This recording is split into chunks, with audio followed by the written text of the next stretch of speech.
Hi, welcome to the channel, or welcome back. My name is Amber Campbell. I am an author and a freelance editor, and I have been editing on Fiverr exclusively for the last 3 years. And this is the story of how I became a Fiverr Pro Seller even after everyone has told me that Fiverr is dead and you can't get business on it anymore. So, a quick recap for those who are new is I started on Fiverr back in August of 2022, and I found my first client in October of that year. That delay was completely on me because I was dragging my feet, didn't know if I wanted to do freelancing, didn't know if it was for me. Finally bit the bullet, did it, and I want to say within 2 or 3 days had my first client. And I then had an issue with my ID verification in December of 2022, which again, that actually wasn't on me, but it did take a little bit for me to fix it, and so I had my second or third client in December, which basically left me earning $52 in my first official year of being on Fiverr. And I offered services in beta reading, copywriting, job description writing, and I think I did manuscript critiques back then. I honestly can't remember. But fast forward 2 years, and in the spring of 2024, I submitted an email request to be notified of when Fiverr reopened their pro program in book editing. They don't really offer it in beta reading. I have seen a couple, but they won't even let me sign up to be notified of when they open the pro application, and I think it's because they have no intention of opening it again. But at this time, I was now offering copy editing services on young adult and middle grade manuscripts. So I knew that software, finance, AI focused stuff was what they were really promoting, what they were looking for in terms of pro applications. But I had hope. I knew that I had joined Fiverr very late in the game, but I really wanted to see that Fiverr Pro badge because for top rated, I have been qualified for top rated for well over a year, and I just don't think it's going to happen. Not to mention, the only other writing service that often sees, I guess, a faster turnaround time on pro and top rated applications would be translation, which I do absolutely nothing in. So fast forward to this year. On September 2nd, 2025, around 7:40 in the morning, I finally received the much desired email that the pro applications were open in book editing. And I submitted my application, I believe, by 8:15 in the morning. So pretty much within 30 minutes of them sending it out, I had submitted it. I had researched on Reddit just after I submitted that application as well, that most people said, oh, it could be 3 to 6 months minimum. You know, some individuals waited a year for whatever service industry they were offering in. And so I anticipated not even talking about this until 2026. In fact, I didn't even film a reaction to me submitting that application yet, because I figured I had plenty of time to do so, and I wanted to kind of show a series of videos throughout the time I spent waiting, and I fully intended to do that. Which is why you're seeing this video right now with me in the same outfit, because it all happened so fast. Because it was September 11th, not even 10 days after I submitted my application, and I saw an email from the pro team congratulating me on joining the program and requesting that I begin the process of onboarding to start offering my pro services in book editing. So as of this video going live, I now have 2 book editing services. I still do copy editing, but I now offer developmental editing, which is also only for young adult and middle grade manuscripts. With the pro status, I am probably going to start offer proofreading as well, but I don't think I'm going to offer line editing, since that is the one style of editing that I believe writers are the ones who should be doing the most of, because that is where you're really going to understand the craft as well as the voice of your particular story. I'll link down below my favorite video explaining line editing, and hopefully that will give you a better idea of why writers should be the ones handling that as much as they can. Versus developmental editing, where you might need someone to help you brainstorm, or copy editing, where you need someone to look at the grammar, the syntax, the spelling, all that good stuff. So, what does being a pro seller mean for my future? I really hope that this allows me to find more clients in book editing specifically versus beta reading and query letter services, simply because book editing is where I will actually be able to earn an income without overworking myself. So for those who are new to this channel, I quit my day job about 6 months ago, which is crazy to think that this happened in that very short time span.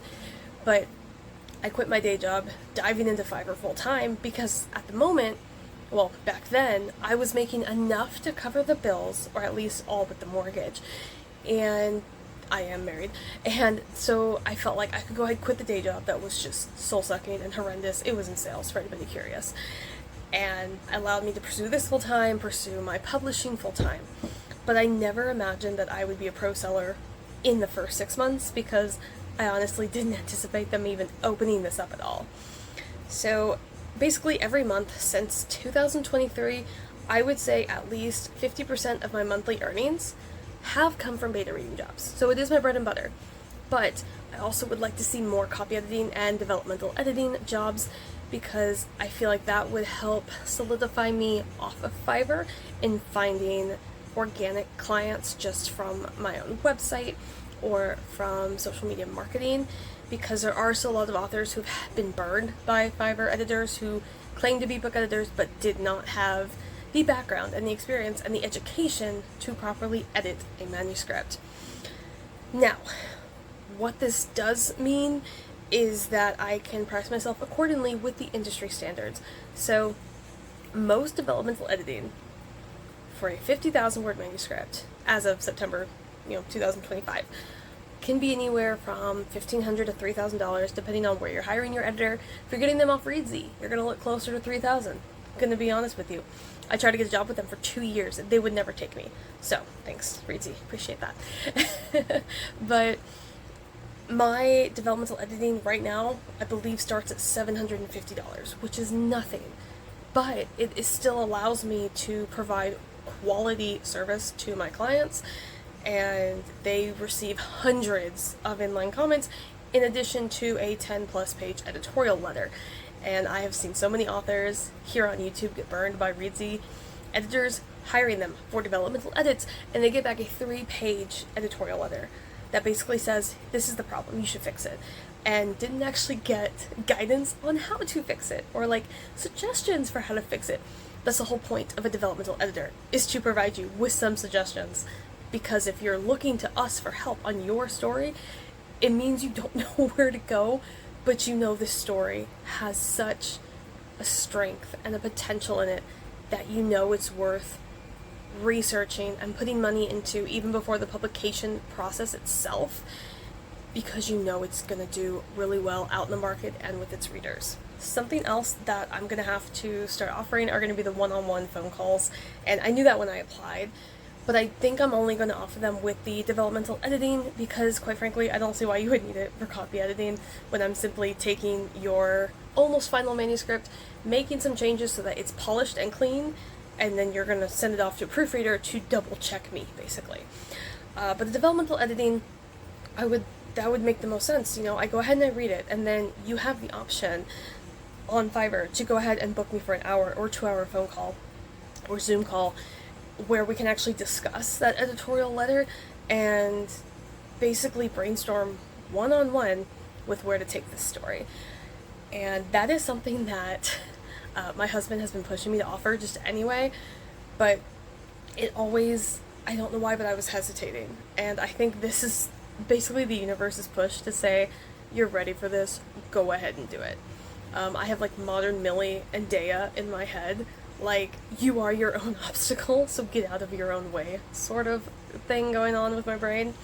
But another big change is that as of this video going live, I will no longer offer query letter services on their own. I might just do like a review of something you've already written, but I will not write them anymore because of the time constraint of having to read the manuscript, or as much of it as I can, and then write the query letter blurb, which is something that I probably saw the second most clientele with in terms of the services I offer. But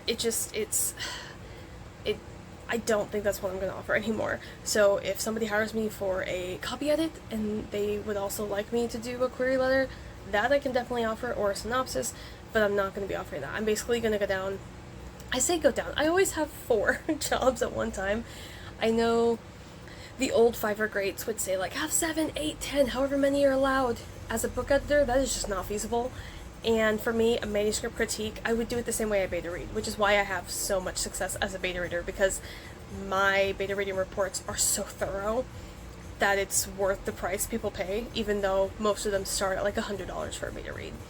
I will still offer beta read, as I've mentioned, that's my bread and butter, but I am going to limit my clients I take on a month. Hopefully, once I get to the point where I'm seeing 3 or 4 editing clients a month, like specifically for book editing, I'm going to limit myself to about 3 or 4 beta reads a month, just so that the time that I would normally take to do beta reads, I'm actually going to read published works that I have been neglecting for about 2 years now.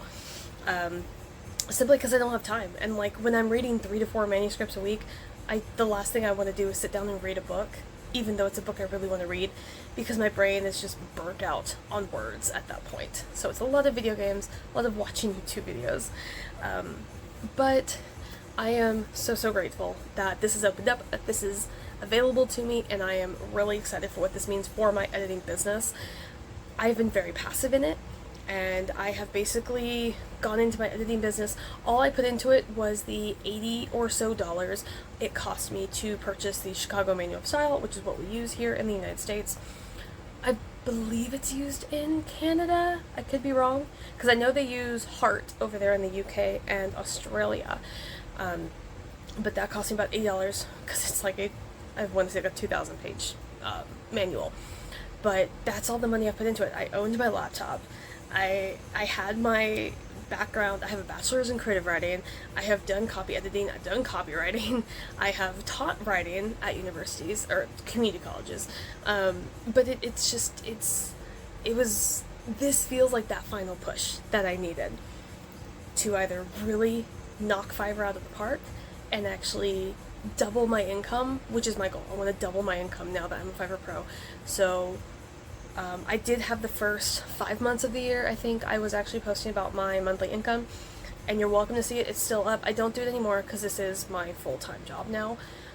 But if you want to go see the differences in the months to get an idea of what it's like to be a freelancer, I am very privileged because we do now own our home, and I am married with a husband who brings in an income, so I'm allowed to have that fluctuations and not panic and stress out about it.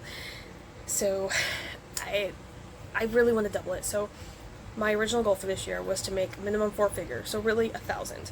And then once I was making it pretty consistent, especially after I quit my job, my goal was $1,250 a month. That may seem like nothing for most of you, but that's actually all I need to cover all of our bills now with our mortgage paid, which means anything he brings in is completely extra, or vice versa.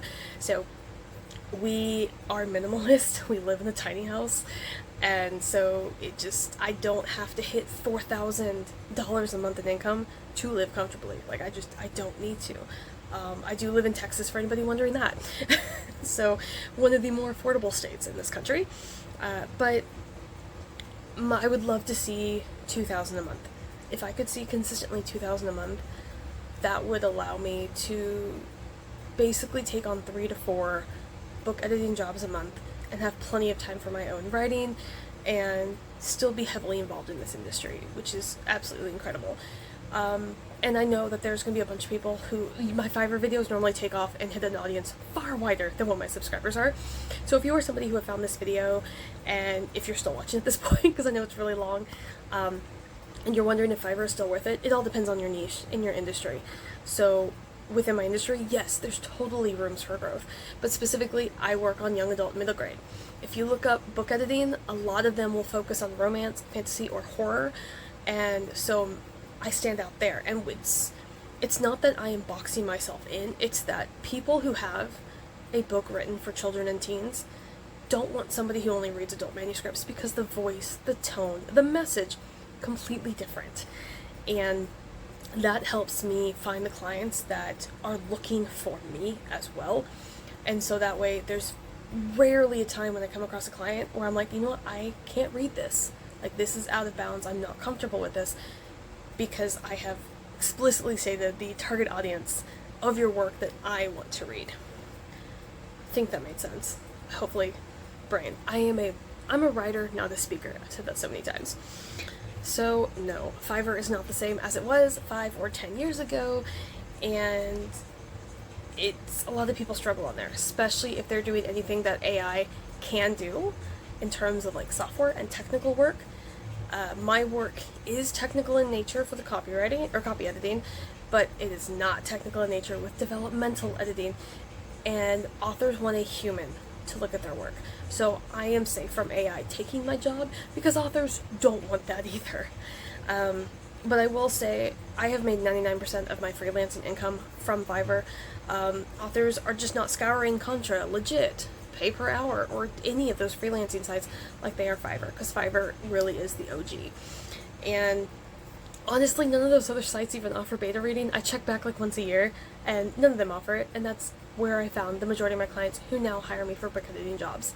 So there's no point in me going over there. But I have earned nearly $25,000 on Fiverr since I began. Yes, that number would be closer to $30,000 if Fiverr did not take the 20%, but you know what? 20% of zero is still zero. So I'm going to continue working on Fiverr, and until I have actually built up a client base from a website of my own that is seeing the same numbers, I'm going to continue to work on Fiverr, and I'm going to continue to make Fiverr videos here on YouTube because that's what's paying my bills. And if Fiverr doesn't work for you, it probably is simply that your industry is oversaturated or overconsumed by the AI overlords. So mine is not. I'm good. And it's working out for me, and I'm really happy, and I'm so excited to be a Fiverr Pro Seller. And I think that this is simply probably the push I needed to actually expand my business.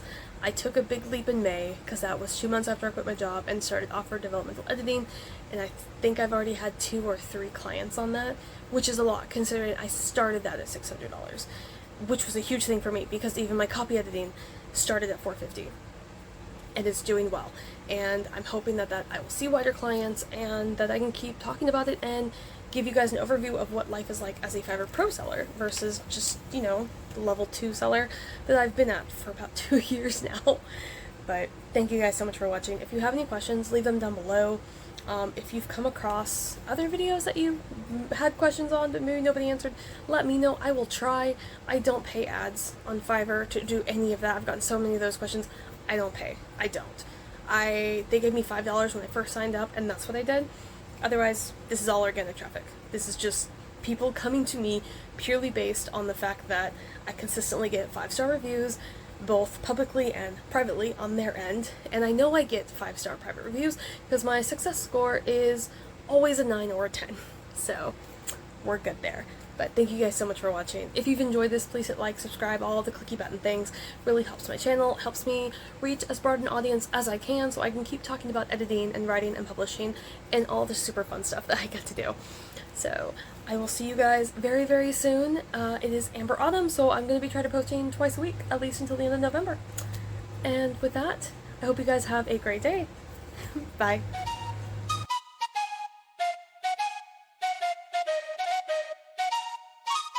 Let's go. I got big dreams, I'ma do big things. Yeah, you see me on the big